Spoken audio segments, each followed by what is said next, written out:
Welcome to TG24 TV. నేను స్మరత.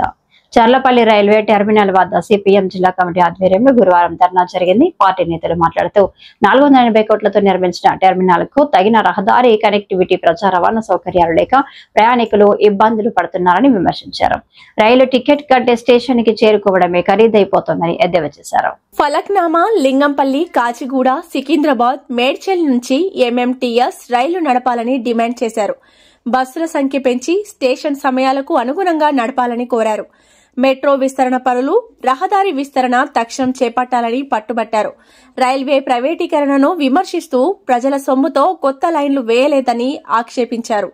ఈ కార్యక్రమంలో జి శ్రీనివాసులు, పి సత్యం, కోమటి రవి, ఎం వినోద, జి యాదగిరిరావు, శ్రీమన్నారాయణ తదితరులు నాయకులు పాల్గొన్నారు.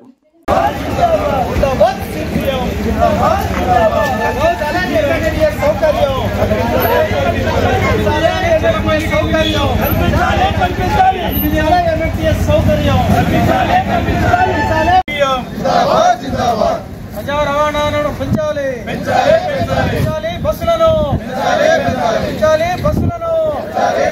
పెంచాలి పబ్లిక్ ట్రాన్స్పోర్ట్ ను, పెంచాలి పబ్లిక్ ట్రాన్స్పోర్ట్ ను, పెంచాలి బస్సులను.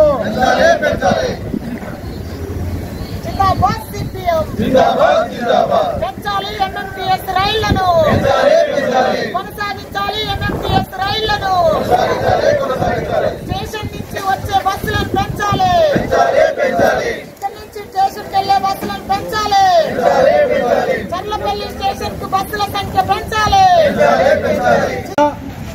ఛార్జీలు ప్రజల నుంచి కలెక్ట్ చేయడం తప్ప ఎక్కడ సౌకర్యాలు మెరుగుపరిచింది కానీ, డెవలప్ చేసినటువంటి ఏ ఒక్క రైల్వే స్టేషన్ కానీ, రైల్వే లైన్స్ కానీ డెవలప్ చేసింది లేదు.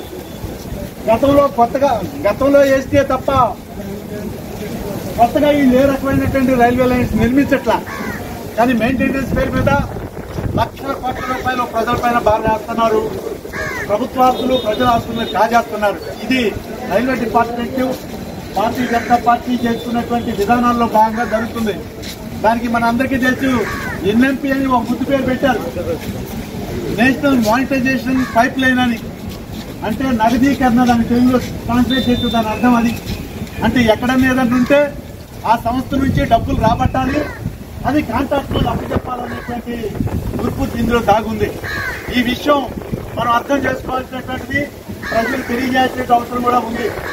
ఇక మన రైల్వే స్టేషన్ కి సంబంధించింది 480 కోట్ల రూపాయలు అని చెప్పేసి డెవలప్ చేశామని చెప్పేసి రకరకాల వార్తలు వచ్చినాయి. కానీ ప్రారంభించినటువంటి 3 నెలలకే పెద్ద వర్షం కాలువై కారినటువంటిది, లీక్ అయినటువంటి మనం తెలిసింది. ఆ తర్వాత మనం ఆందోళన కూడా చేశాం మన సిపిఎం పార్టీగా చేస్తే, ఆ తర్వాత దాన్ని పైన రిపేర్స్ మొత్తం కనిపించకుండా ఆపేశాం. జనవరి 2025లో ప్రారంభించారు.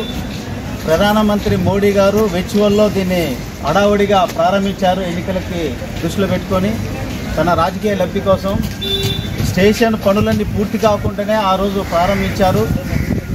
ప్రారంభించిన తర్వాత ఇక్కడ రద్దీ రోజు రోజుకి పెరుగుతూ ఉంది.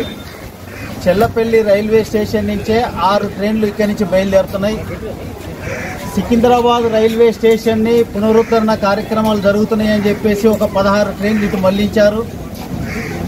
ఇయే కాకుండా మళ్ళీ ఒక 30 ట్రైన్లు కాచిగూడ నుంచి కానీ, హైదరాబాద్ నుంచి కానీ, సికింద్రాబాద్ నుంచి కానీ ఇటువైపు నుంచి వస్తున్నాయి. అందుకోసం జనవరిలో ప్రారంభించిన రైల్వే స్టేషన్ ఈ రోజుకు వచ్చేసరికి రద్దీ తీవ్రంగా పెరిగి రోజుకి 25,000 మంది తగ్గకుండా ప్రయాణికులు ఇక్కడి నుంచి రాకపోకలు చేస్తున్నారు.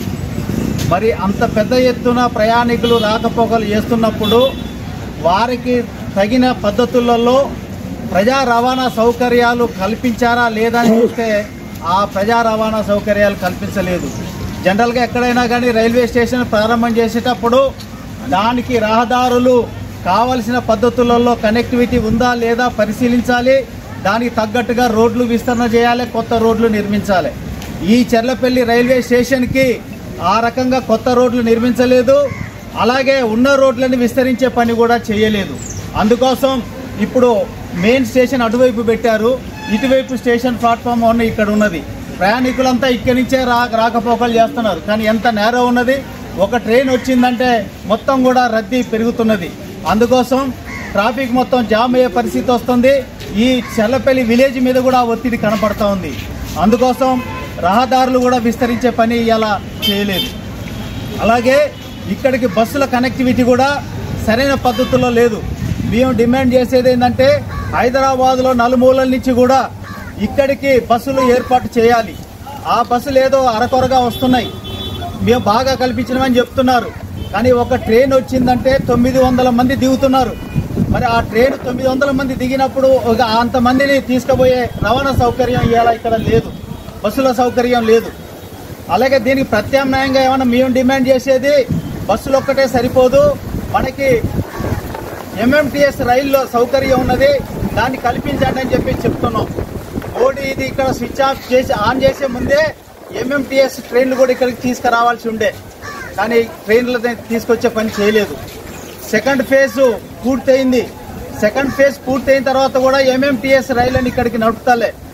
ఇప్పుడు ఈ రోజుకు చూస్తే కూడా ఒకే ఒక ట్రైను లింగంపల్లి నుంచి గట్కేసర్ పోయే ట్రైను అదొక్కటి మాత్రమే పొద్దున ఒకసారి వస్తుంది, సాయంత్రం ఒకసారి. ఇటు నుంచి ఒకసారి పొద్దున పోతే సాయంత్రం ఒకసారి ఇటు వస్తుంది.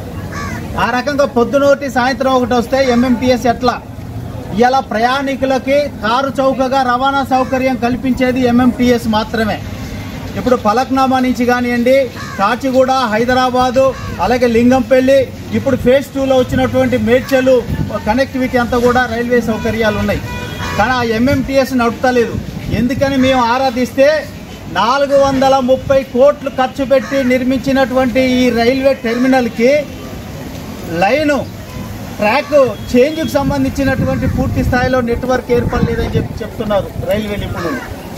ఇప్పుడు ఆ ఎంఎంటీఎస్ ట్రైన్లు వస్తే మళ్ళీ అక్కడికి గట్కేసర్ వరకు పోయి రిటర్న్ తీసుకొస్తామంటే కూడా అక్కడ కూడా పూర్తి స్థాయిలో నెట్వర్క్ అది రైల్వే లైన్ కనెక్టివిటీ అనేది అటు ఇటు చేంజ్ చేయడానికి లేదని చెప్పారు. ఇంత పెద్ద స్టేషన్ కట్టి ఆ రకమైన ప్రొవిజన్ ఇవ్వకపోతే ఎట్లా, ఎంత దుర్మార్గం అని చెప్పేసి మేము ప్రశ్నిస్తున్నాం.